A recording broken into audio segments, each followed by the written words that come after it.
আজ সবাই বলে আমি কৃষ্ণ ভক্ত, কারণ তারা গলায় মালা পরেছেন, নয়তো মন্দিরে ফুল দিয়েছেন। কিন্তু সত্যি কি ভক্তি এতটাই সস্তা? তুমি কি আসলেই কৃষ্ণকে জানো, নাকি লোক দেখানোর শান্তি খুঁজে চলেছ? কৃষ্ণকে জানা শুধু তার ছবি দেখেই নয়, বরং নিজের ভেতরের অহংকারকে নষ্ট করেই হয়।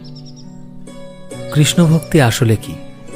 মীরার মতো ভালোবাসা, সুদামার মতো বিশ্বাস, অর্জুনের মতো ত্যাগ, আর রাধার মতো আত্মত্যাগ।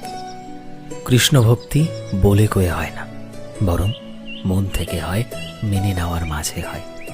যেখানে তুমি বলতে পারো, হে কানহা, তুমি আমাকে যা দেবে সেটাও তোমার, যা নিয়ে নেবে সেটাও তোমার।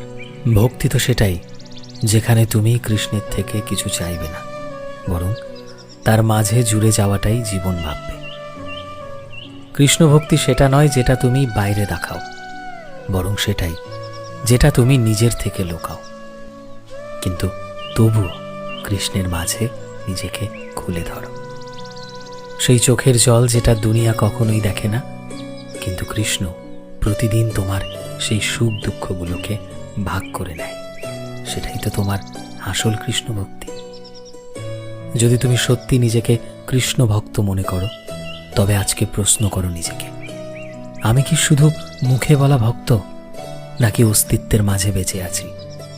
কারণ কৃষ্ণকে তারাই দেখতে পায় যারা মন থেকে দেখতে চায়।